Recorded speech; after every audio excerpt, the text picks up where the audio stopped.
This video is about a different type of electrochemical cell.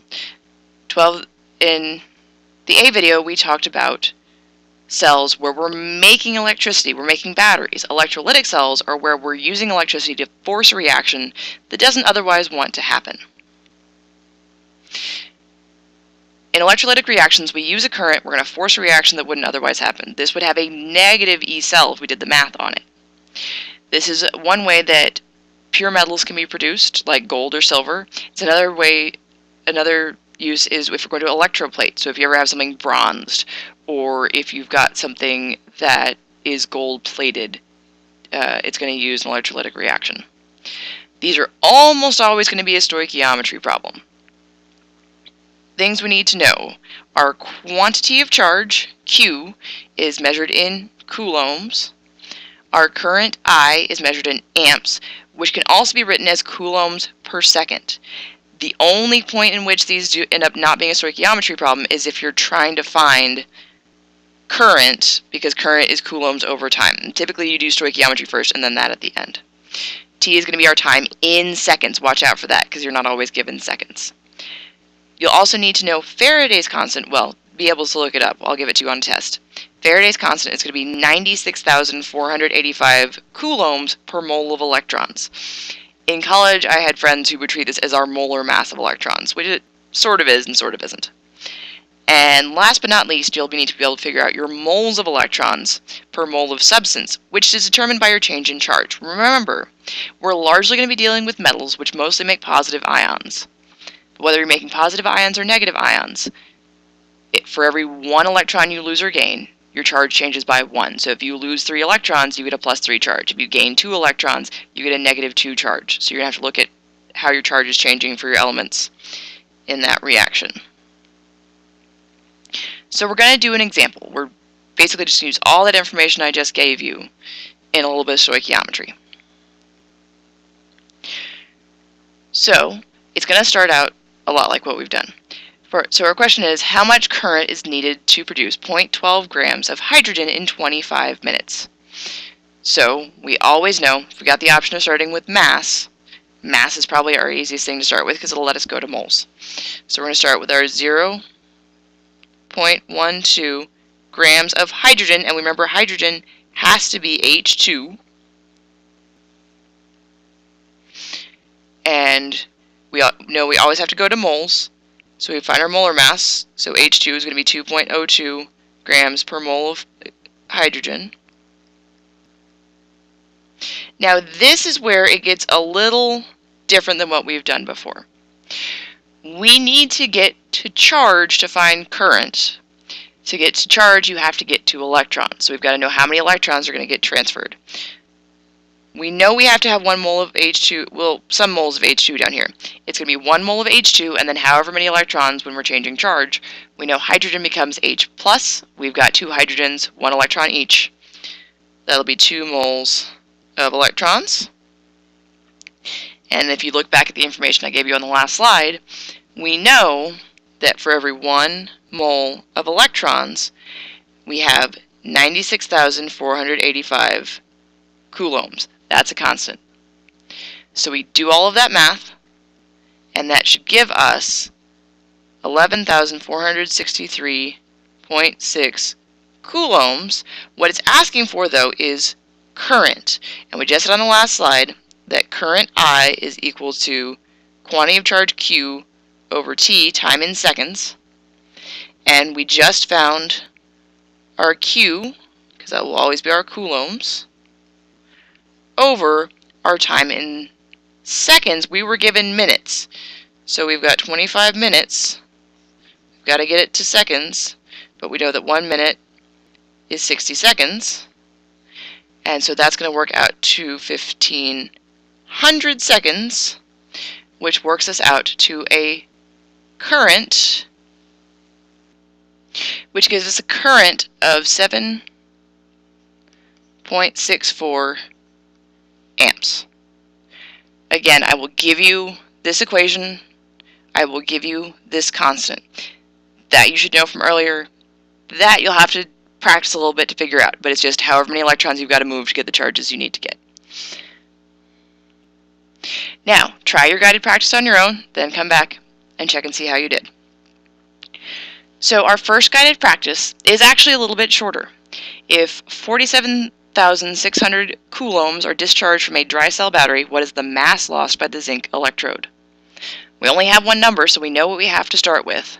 We have to start with our 47,600 coulombs, and we know from earlier that one of the things we can do with coulombs, and it'll get us to moles, and we know we always want to go to moles if we have the option, is we're going to use Faraday's constant, and so that's going to be 96,485 coulombs per 1 mole of electrons. And now we've got to figure out how many moles of electrons we're dealing with. If you remember, or if you look at your reduction potential tables, you'll notice that zinc tends to become zinc 2 plus, and that requires 2 electrons to move, because we were at 0, we lost 2 electrons, we got a plus 2 charge. So this is going to be 2 moles of electrons, and that's for every 1 mole of zinc. And then the last step is like we've been doing for months now. We're going to, if we've got moles of zinc, we want to get to mass of zinc. We put 1 mole of zinc on the bottom, and then our molar mass from the periodic table, which is 65.39 grams of zinc. And then we do our math, and so we find that we have lost 16.13 grams of zinc while this has been happening. Now our next guided practice question. A current of 12 amps is used to plate silver out of a solution. What mass of silver is produced if the current runs for 7 seconds? So this one, we have 2 numbers. We got to decide what to use first. But remember, when in doubt, use the thing that only has 1 unit. And also remember that amps is really coulombs per second. You never want to start dimensional analysis with amps if you can help it. So we're going to start with our time, which in this case is 75 seconds. And we just said amps is coulombs per second, so we can use that in our next step. It's 12 coulombs per second, so the 12 goes with the coulombs. This 1 second goes on bottom.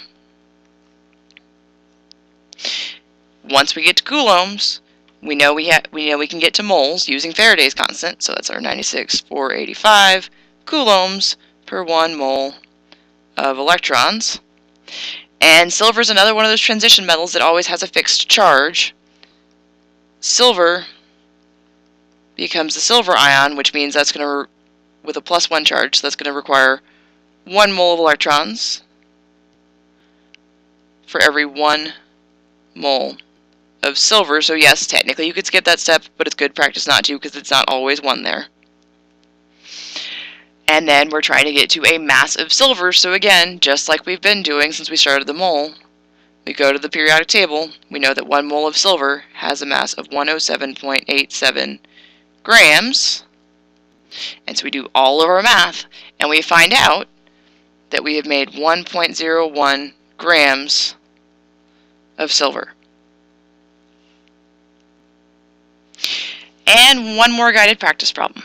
We want to calculate how many minutes a 5 amp current needs to run to produce 4.2 grams of copper from a solution of copper 2 chloride. So one more time, remember that amps is the same as saying coulombs per second, so we never want to start there. We're going to start with our 4.2 grams of copper. And the cardinal rule of stoichiometry, if you're not in grams, get there. Or sorry, if you're not in moles, get there. So we've got grams of copper there, which means we need grams of copper on the bottom. But we're trying to get to moles, so we know we need our molar mass. Get that from our periodic table. So that's our 63.55 grams of copper. And now we need to get to moles of electrons so we can do things with electricity. We've got 1 mole of copper. We've got to figure out how our charge is changing. I told you we have copper 2, which is Cu2+. So if we're going to change between copper metal and copper 2+, that's going to take us 2 electrons. When we're in moles of electrons, we can go to coulombs. And we know for every 1 mole of electrons we have. That's where Faraday's constant comes in again. 96,485 coulombs. Again, I don't expect you to memorize it. Some of us might, just because we're going to use it a lot. And then I'm going to calculate how many minutes that current has to run, which means we need to use our current. And our current is 5 coulombs per second, 5 amps. So again, the number goes with the coulombs. We put 1 second on top. We're in seconds, we want minutes. We've got one more step. We know that there are 60 seconds in 1 minute.